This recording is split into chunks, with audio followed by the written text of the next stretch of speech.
Dear friends, कैसे हैं आप सब? उम्मीद करती हूँ कि आप लोग बहुत अच्छे होंगे। सबसे पहले मैं अपने हर बढ़ते हुए सब्सक्राइबर को थैंक्स कहती हूँ, जिनकी वजह से मुझे आगे बढ़ने का मोटिवेशन मिलता है। फ्रेंड्स, अगर आप लोगों के सजेशन हैं कोई भी, तो आप प्लीज़ मुझे कमेंट बॉक्स में लिख कर बताएं, ताकि आगे आने वाले वीडियोस उसी से रिलेटेड बन सकें। तो टाइटल पढ़ के आपने जाना होगा कि मैं किस बारे में बात करने जा रही हूँ। फ्रेंड्स, जब तक विपत्ति, मुसीबत, आपदा अपने पे या अपने अपनों पर नहीं आती, तब तक कोई भी किसी पछड़े में पड़ना नहीं चाहता, कोई भी उसमें हाथ नहीं डालता। जब तक मुसीबत अपने पर नहीं आती या फिर अपने अपनों पर नहीं आती। इसे स्वार्थ भी कहा जा सकता है, लेकिन कुछ लोग कहते हैं कि ठीक ही है, हमने पूरी दुनिया का ठेका थोड़ी ले रखा है। लेकिन कुछ लोग ऐसे भी होते हैं जो वसुधैव कुटुंबकम की नीति पर काम करते हैं। उनके लिए पूरी वसुंधरा, पूरी धरती उनका घर है और यहाँ रहने वाला प्रत्येक इंसान उनका अपना है। ऐसे बहुत ही कम लोग होते हैं, लेकिन जो होते हैं वो काबिल तारीफ हैं। तो जसवंत सिंह गिल इसका साक्षात उदाहरण है। केवल वो ही नहीं, ऐसे बहुत से महान विभूतियाँ और भी हैं। जैसे मैंने नीरजा भनोत पर एक पुराना वीडियो बनाया था, बहुत अच्छा वीडियो था। अगर आप लोगों ने नहीं देखा है तो आप मेरे बीते वीडियोस में जाकर देख सकते हैं। तो बहुत से लोग ऐसे होते हैं जो अपनी जान की परवाह नहीं करते, बल्कि दूसरों की जान की हिफाजत करते हैं, जो दूसरों की जान को महत्व देते हैं। ऐसे ही जसवंत सिंह गिल थे। तो क्या हुआ था उस दिन, आज से 34 साल पहले 1989 में ऐसा क्या हुआ था उस दिन? उस दिन जसवंत सिंह गिल, जो कि कोल माइन के मैनेजर थे, जिन्होंने कोल माइन में अगर रेस्क्यू की ज़रूरत पड़े तो उस पर उन्होंने खास भी ट्रेनिंग भी ली थी, क्योंकि कोल माइन में अक्सर इस तरह के हादसे होते रहते हैं। तो ऐसे में उनके जो स्टाफ मेंबर है उसमें से कुछ लोग इस चीज़ में ट्रेंड हो, ऐसा ज़रूरी होता है। तो वो उसमें ट्रेंड भी थे, क्वालिफाइड भी थे, बहुत अच्छे पढ़े लिखे, बहुत ब्राइट फ्यूचर था उनका। वो ऑफिस के लिए निकल रहे थे, रास्ते में एक पुल पड़ता था। तो जिस जो पुल जो पड़ा था उसमें बहुत सारा ट्रैफ़िक था, लेकिन एक बात जो थी वो बहुत ही अकल्पनीय और अविश्वसनीय थी। एक रेस्क्यू वैन बार-बार हॉर्न पे हॉर्न दिए जा रही थी कि हमें जल्दी से महावीर कोल माइन पे पहुँचना है, वहाँ पर बड़ा हादसा हो गया है, 65 मज़दूर अंदर फँस गए हैं। तो जब उन्होंने देखा, क्योंकि उनका डिपार्ट ही यहीं था, तो जब उन्होंने देखा तो जाके जब सारी बातें समझी तो उन्होंने फटाफट से रास्ता खाली कराया और खुद ऑफ़िस ना जाकर उसी साइड पे पहुँचे जहाँ पे वो कांड हुआ था। तो वो गए वहाँ पर। वहाँ जाकर उन्हें पता चला कि 65 मज़दूर जो हैं वो कोल माइन के अंदर फँस गए हैं। अब ऐसा क्या हुआ था? कैसे ऐसा ऐसा हो गया था? इस बारे में हम थोड़ी-सी बात करेंगे। और अगर आप लोगों को मेरा वीडियो पसंद आया तो मेक श्योर मेरे चैनल को सब्सक्राइब, वीडियो को लाइक और शेयर ज़रूर करना।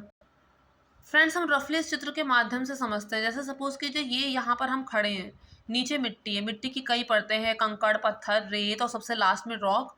उसके बाद नीचे यहाँ पे कोयला ही कोयला है।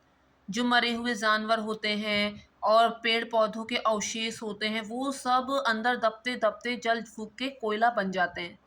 अब इसके बाद फिर से मिट्टी शुरू होती है। और यहाँ पर फिर वही लेयर्स होती है और उसके बाद फिर से कोयला। तो इस तरह से चलता रहता है। कई बार ऐसा भी हो सकता है कि खाली 2 ही लेयर हो, ये सॉइल की हो, फिर कोयला की हो, और कई बार ऐसा होता है कि ऐसे कई सारी लेयर्स हों। ये इस बात पर डिपेंड करता है कि लोकेशन कौन-सी, जगह कौन-सी। तो इस तरह से आप समझ सकते हैं कि जैसे यहाँ हम खड़े हैं, ये ग्राउंड है, मिट्टी है, फिर यहाँ पे कोयला, फिर ये सॉइल है, फिर यहाँ पे कोयला, फिर यहाँ पे सॉइल, यहाँ पे कोयला। यहाँ तो मैंने सीधी रेखा दिखाई है, कई बार ऐसा नहीं होता, सीधी नहीं होती, कई बार मामला टिंटेड भी होता है। और ऐसा महावीर कोल माइन में हुआ था। कैसे? अभी हम समझते हैं। कुछ इस तरह से, जैसे हम यहाँ पे खड़े हैं, ये ग्राउंड है, फिर उसके बाद यहाँ पे सॉइल है, फिर कोल जो है उसकी तिरछी लेयर जा रही है, यहाँ पे रॉक की लेयर होगी, ऐसे टिंटेड जा रही है, फिर यहाँ पर ऐसे सॉइल की तिरछी जा रही है, फिर यहाँ पे ऐसे कोल। इस तरह का कुछ वहाँ पर हुआ था। अब बात आती है कि लोग वहाँ नीचे कोल तक पहुँचते कैसे हैं और फिर किस तरह से वो कोयला इकट्ठा करते हैं, तो इसे भी हम रफ़ली समझेंगे। यहाँ से एक सूखा कुआँ आप समझ सकते हैं, कुछ इस तरह से तैयार किया जाता है। यहाँ पे आप रफ़ली समझ सकते हैं कि जो लिफ्ट होती है, उसकी सहायता से जो मज़दूर होते हैं, वो यहाँ पहुँचते हैं, जहाँ कोयला होता है, वहाँ पर वो जाते हैं। फिर उसके बाद ब्लास्ट करते हैं, कोयला जब इकट्ठा कर लेते हैं, तो फिर वापस यहीं से निकल कर आते हैं। कुछ इस तरह का होता है। अब उस दिन क्या हुआ था? जैसा कि मैंने आपको पहले भी बताया कि कई लेयर्स होती हैं। जैसे हम यहाँ पे खड़े हैं, यहाँ से वो सूखा कुआँ है और फिर यहाँ पर कोयला पहले रहा होगा, लेकिन जब यहाँ से कोयला सारा निकाल लिया गया, जब यहाँ से कोयला सारा निकाल लिया गया तो ये जगह खाली हो गई। अब ये जगह खाली हो गई तो यहाँ पे पानी भरता चला गया। अब जब यहाँ पे पानी भरता चला गया तो पानी के दबाव के कारण ये और थोड़ा नीचे तक ऐसे करके आ गया। अब यहाँ पे उन्हें कोयला चुनने जाना था, यहाँ सूखा कुआँ होगा, उससे वो नीचे उतरे होंगे लिफ्ट की सहायता से। यहाँ वो अंदर गए 60 मीटर दायरे तक, जो वहाँ पे लोग, वहाँ पे जो हेड थे, उन लोगों ने वहाँ पर निशान बना दिया था कि 60 मीटर दायरे दायरे तक यहाँ पे कोई ब्लास्ट नहीं किया जाएगा। लेकिन पता नहीं क्यों लापरवाही में या फिर कोयले के लालच में 60 मीटर की रेंज के अंदर इन लोगों ने ब्लास्ट कर दिया।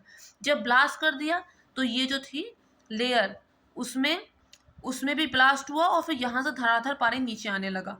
ऐसे में जो लोग सूखे कुएँ के ऐसे में जो लोग सूखे कुएँ के पास थे वो तो तुरंत के तुरंत चले गए वापस। लेकिन जो लोग उस पानी का जहाँ रिसाव हुआ था वहाँ उसके पास थे, वो लोग उस बाढ़ की चपेट में आ गए। और जो लोग उसकी दूसरी साइड काम कर रहे थे उन तक सूचना पहुँची ही नहीं, तो वो वहाँ पे फँस गए, क्योंकि सूखे कुआँ जहाँ से लिफ्ट के ज़रिए वो लोग उतर रहे थे वो रास्ता ही जाम हो गया, वो रास्ता ही बंद हो गया। अब बात ये आती है कि फिर उसमें कैसे निकला जाए?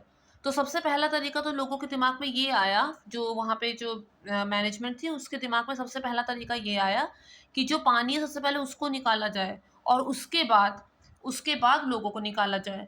तो यकीन नहीं होगा, 1 मिनट में लगभग लगभग 23,000 लीटर पानी निकल रहा था, लेकिन उसके बावजूद पानी कम हो ही नहीं रहा था और ये अनुमान लगाया गया कि डेढ़ 2 महीने लगेंगे वहाँ से पानी निकालने में। अब इतना टाइम अगर लगेगा वहाँ से पानी निकालने में तो तब तक मज़दूर ज़िंदा नहीं बचेंगे। दूसरा तरीका ये सोचा गया कि भले वहाँ पे पानी भर गया हो, जहाँ से मतलब वो लिफ्ट की सहायता से उतारा गया था लोगों को, हम वहाँ पे एक टोकरा-सा बनाएँगे, उसे जंजीर सी, और उसमें 2 लोग जाएँगे, उसी में भर के लोगों को लाएँगे। लेकिन वहाँ पानी इतना ज़्यादा था कि वहाँ से तो पॉसिबल ही नहीं था, वो लोगों को लाना। अब उसके बाद सोचा जाए कि क्या होगा? अब ये था कि दूसरा एक व जहाँ पे मज़दूर फँसे हुए हैं, वहीं पर एक दूसरा सूखा कुआँ जैसा बनाया जाए, वहाँ पे फिर से वहीं लिफ्ट वाला निर्माण किया जाए, तो उसमें लगेंगे 6 महीने, तब तक भी मज़दूर ज़िंदा नहीं बचेंगे। तो अब सोचा जाए कि अब क्या करेंगे? कुछ लोगों ने तो ये कह के अपना पल्ला झाड़ा था कि नहीं, अब तक मज़दूर ज़िंदा थोड़ी बचे होंगे। लेकिन जो जसवंत सिंह गिल थे, उन्होंने जब पहली बात तो ये थी कि उनको उस कोल माइन से कोई लेना-देना नहीं था। ऐसा नहीं था कि उनकी जवाबदेही थी, ज़िम्मेदारी थी, उन्होंने खाली उन लोगों की जान को बचाना सर्वोपरि समझा, तो इसलिए मानवता के नाते उन्होंने हेल्प की। सबसे पहले तो उन्होंने ये सोचा, ये उन्होंने कहा कि उसमें से जो लोग थे उनके बारे में पता किया गया, तो उसने जाना कि उसमें से कुछ लोग ऐसे भी हैं जिन्हें काफ़ी एक्सपीरियंस है और सब जो एक्सपीरियंस है उन्हें ये पता होगा, क्योंकि ये बात सिखाई जाती है बचाव में, ये बात उन्हें समझाई जाती है कि जब इस तरह से पानी वाला खतरा आए तो सबसे हाईएस्ट पॉइंट पर जाओ, क्योंकि मैनेजमेंट अगर मदद भेजेगी तो वहीं पर भेजेगी। तो उसमें कुछ ऐसे लोग भी थे जो इतने एक्सपीरियंस है, तो उसने कहा कि वो लोग हाईएस्ट पॉइंट तक ज़रूर पहुँचेंगे, वो लोग हाईएस्ट पॉइंट तक ज़रूर पहुँचेंगे अगर ज़िंदा होंगे तो हम हाईएस्ट पॉइंट पे एक बोर होल जो है उसके थ्रू हम वहाँ पे टॉर्च डालेंगे, तो उन्हें पता चल जाएगा, उस टॉर्च के थ्रू, रस्सी के थ्रू हम टॉर्च जब लटकाएँगे तो उन्हें पता चल जाएगा और वहाँ आके इकट्ठे हो जाएँगे और फिर उसके बाद उन्हें निकालने का इंतज़ाम किया जाएगा। तो उसके बाद जो बोरहोल था उसके थ्रू 22 इंच का एक बोरहोल डेवलप किया गया, इसमें भी लगभग 2 दिन लग गए और उसके थ्रू जो थी टॉर्च वहाँ पे लटकाई गई। अब जब वो मज़दूर वहाँ पहुँच गए, अब किसी तरह मुसीबत से पार होते हुए, पानी से बचते हुए हाईएस्ट पॉइंट तक जब वो लोग पहुँच गए, तब उन्होंने जब टॉर्च लटकी हुई देखी तो उन्हें पता चल गया कि अब मैनेजमेंट से शायद हमें कुछ मदद मिल जाए। फिर उस बोरहोल के थ्रू उन तक खाना भी पहुँचाया गया है, क्योंकि अब आगे का जो विकल्प करना था वो जल्दी ही करना था, लेकिन तब तक मज़दूर बिना खाने-पीने के इतने टेंशन में वहाँ कैसे रहेंगे? तो उसके थ्रू सबके लिए खाना भी वहाँ से भिजाया गया, दवाइयाँ भी भेजी गई और साथ ही एक फ़ोन भी लटका दिया गया जिसके थ्रू बातचीत होती रहे कि सब ठीक है कि नहीं, इसका पता चलाया जा सके। अब उसके बाद इन्हें निकाला कैसे जाए? तो उसके लिए एक और बोरहोल किया गया जिसके थ्रू एक कैप्सूल को अंदर डालने का सोचा गया। एक कैप्सूल नुमा आयरन का स्ट्रक्चर, वो ये सोचा गया कि वो पिंजरे जैसा होगा और उसके अंदर एक आदमी जो होगा वो नीचे जाएगा। इसलिए क्योंकि कहीं वहाँ पे अफ़रा-तफ़री ना मच जाए, वो वैसे भी एकदम तनाव वाली स्थिति होगी वहाँ पर, तो कहीं पहले मैं में कहीं बहुत देर ना हो जाए। तो इसके लिए एक आदमी उतारा जाएगा जो सबको मैनेज करेगा और फिर उसके बाद सबको एक-एक करके ऊपर पहुँचाएगा। तो वो जो कैप्सूल नुमा स्ट्रक्चर था, एक लोहे का कैप्सूल नुमा स्ट्रक्चर, उसे इस तरह से इन्होंने डेवलप करवाया जसवंत सिंह ने तुरंत वर्कशॉप में, कि उसमें उन्होंने कहा कि जितनी हाइट मेरी है उतनी हाइट वहाँ पर और किसी की नहीं होगी, अगर मेरा बूट भी मिला लिया जाए और मेरी जो पगड़ी, इस तरह से मेरी हाइट जो है उन लोग बाकी सब लोगों से ज़्यादा होगी और जितना मेरा वज़न है उतना ज़्यादा भी वहाँ पे किसी का नहीं होगा। तो जब मैं उस पिंजरे में आ सकता हूँ, उस कैप्सूल के अंदर आ सकता हूँ, तो वो लोग भी आ जाएँगे। तो इस तरह सबसे पहले तो उन्होंने किसी और को भेजने की सोची, जो वहाँ के मतलब मैनेजमेंट थी, उन्होंने अपने किसी आदमी को भेजने का सोचा, लेकिन वो कोई वहाँ जाने को तैयार नहीं, तो उसके बाद जसवंत सिंह गिल जो थे, वो खुद ही वहाँ पर नीचे गए।